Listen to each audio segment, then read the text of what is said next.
Hello there, noodle navigators. Ever stared into a steaming bowl of instant noodles? Yes, you have, we all have. It's a culinary marvel really, a quick meal, a comforting friend. It appears almost by magic. But it's not magic, it's science. And a rather clever process, I might add. We're going on a journey today. A journey from simple ingredients to that satisfying slurp. So, grab a fork or chopsticks if you prefer. Let's unravel the mystery. These noodles are everywhere. College dorms, office pantries, kitchen cupboards worldwide. They promise a hot meal in minutes, and they usually deliver. But how do they get that way? How do they cook so fast? How do they last so long on the shelf? We are going to answer them, every single one. Prepare for enlightenment. Think about it. Flour, water, and a few other bits, transformed. They become these springy, tasty strands, ready to rehydrate at your command. It's a testament to human ingenuity. We're diving deep into the world of instant noodles, from the factory floor, all the way to your eager fork. Let's begin this tasty exploration. Now let's rewind the clock a bit. Instant noodles weren't always here. Shocking, I know. Someone had to invent them. That someone was Momofuku Ando, a name you should remember. He was a man with a mission. His mission? To feed the hungry masses in post-war Japan. Food was scarce, people needed convenient, affordable nutrition. A noble goal if you ask me. Mr. Ando toiled in his shed. Yes, a shed. Many great inventions start in humble places. He experimented tirelessly. He tried many methods. He wanted noodles that were tasty. He wanted noodles that were shelf-stable. And crucially, noodles that cooked quickly. Just add hot water.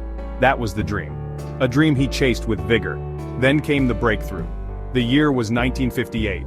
Mr. Ando observed tempura. He saw how flash frying dehydrated the batter, making it crispy and porous. Light bulb moment. He realized flash frying could do the same for noodles. Pre-cook them, then fry them. This removed moisture. These holes would help them rehydrate super fast. And so, chicken ramen was born, the world's first instant noodles. Alright, let's talk building blocks. What goes into these famous noodles? It's simpler than you might think, but each ingredient plays a vital role. The star of the show? Wheat flour, usually high-protein wheat flour. This gives the noodles their structure, their chewiness, their very essence of being a noodle. Without good flour, you just have sadness, not noodles. Next up, we have water, plain old H2O. Water's job is to hydrate the flour, to bring the proteins and starches together. It turns dry powder into a workable dough. The amount of water is critical. Too little, the dough is crumbly. Too much, it's a sticky mess. Precision is key here. Factory chefs, or rather technicians, measure it carefully. Then there's salt, good old sodium chloride. Salt does more than just add flavor. It strengthens the gluten in the flour. Gluten is the protein network. Stronger gluten means springier noodles. Salt also helps control enzyme activity, and it can help preserve the noodles a bit. And finally, a special ingredient. Often, it's kansui. So, we have our ingredients: flour, water, salt, and kansui. Now the real fun begins. Making the dough. This isn't like baking bread at home, this is large-scale. Industrial mixers are used, huge, powerful machines. They combine the ingredients precisely. The flour goes in. The water, salt, and kansui solution are added. Slowly, methodically. Everything needs to be perfectly distributed. Once mixed, the dough needs kneading. Lots of kneading. Kneading develops the gluten. Remember gluten? That protein network we talked about. Kneading is like a workout for the dough. It aligns the gluten strands, makes them strong and elastic. This is what gives instant noodles their satisfying chew. In factories, giant rollers or powerful mixing arms do this work continuously for a specific amount of time. After kneading, the dough is still a bit rough. It needs to rest. This resting period allows the gluten to relax. It makes the dough easier to handle in the next steps. Next, the dough is ready for sheeting. It passes through a series of rollers until it's a continuous sheet of perfect thickness. Section 5. Shaping up and steaming, hot cutting and cooking the noodles. Our dough sheet is ready, it's smooth, it's even. Now it's time to make actual noodles. The sheet of dough passes through a slitter. This is a set of sharp, grooved rollers, or sometimes rotary cutters. These cutters slice the dough sheet into long, thin strands. Most instant noodles are wavy, right? That iconic zigzag pattern. The waves are created intentionally. This helps prevent sticking and creates space for seasoning. Now we have raw, wavy noodles. They need to be cooked. The next step is steaming. The noodle strands travel on a conveyor belt through a long steam tunnel. Hot steam, usually around 100 degrees Celsius or 212 Fahrenheit. This cooks the noodles partially or fully. The starch gelatinizes, the protein sets. Section 6, the Great Dehydration Debate, fried or air-dried. Our noodles are steamed, they are cooked, but they are also wet. Wet noodles don't last long, they spoil. So, we need to dry them out. This is the dehydration step, and there are two main ways to do it. Option 1, flash frying. This is the original method, invented by Mr. Ando himself. It's very effective, and very common, especially for those classic quick-cooking noodles. In flash frying, the steamed noodles are portioned, then they are briefly immersed in hot oil, very hot oil, usually palm oil, for about 1 to 2 minutes. This does two things. First, the intense heat boils off the water, drying the noodles rapidly. Second, it cooks them a bit more and it leaves behind some oil. This oil content contributes to flavor and mouthfeel. The frying also creates tiny pores, helping them rehydrate quickly later.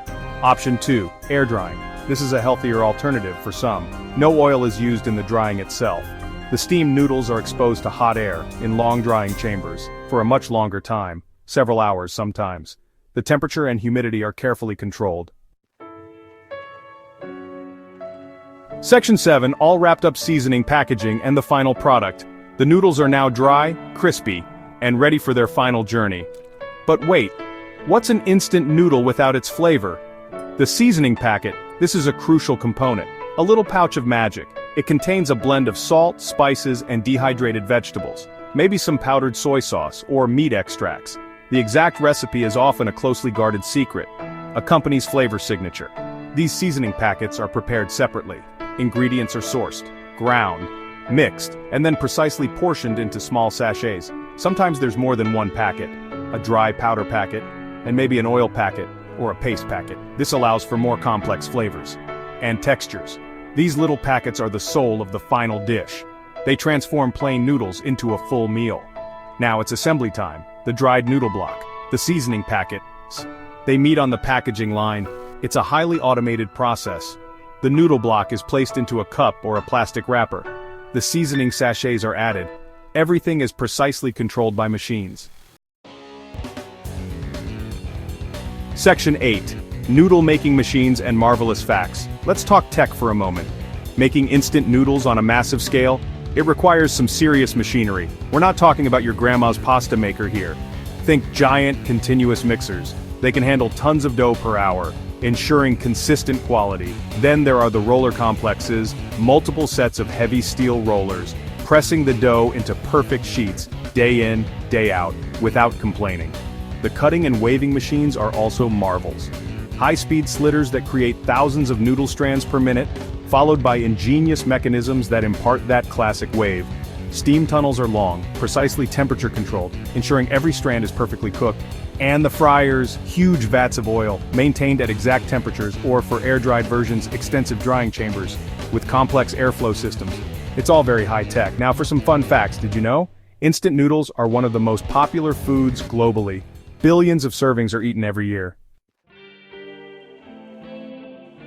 Section 9. The journey's end. From factory whir to your warm bowl. So there you have it, the incredible journey of instant noodles.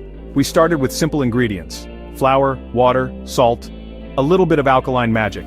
We saw them mixed, kneaded, rolled into thin sheets, then cut into those familiar strands, waved, just so, steamed to perfection, and then dried, either by a quick hot oil bath, or a long warm air current. It's quite the transformation. Each step is carefully controlled, by science, by technology, by skilled people.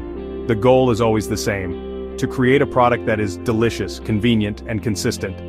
From the precise mixing of the dough, to the exact temperature of the steam, to the final sealing of the package, nothing is left to chance. It's a well-oiled machine, literally, in some cases, but always figuratively. Think about that next time you tear open a pack, as you add the hot water, as you wait those few precious minutes. Section 10. Thanks for dropping by the Noodle Factory. Well folks, our tour is complete. We've seen the ins and outs of instant noodle creation. I hope you found it illuminating, and maybe a bit hunger-inducing. That's a good sign. It means we're talking about good food, or at least, interesting food. Instant noodles are definitely interesting, especially when you understand them. Knowledge, after all, is good eats. Knowing where your food comes from. That makes it taste even better, or at least appreciate it more. So the next time you're enjoying a bowl, give a nod to Momofuku Ando and to all the science and engineering. That fits into that little package. It's more than just a quick meal, it's a marvel. What's your favorite way to eat instant noodles? Do you add extra ingredients? A soft-boiled egg perhaps, some green onions, maybe a slice of cheese? Don't knock it till you try it. Let me know in the comments below. Share your noodle wisdom, your secret hacks, your flavor preferences. Let's keep the conversation simmering.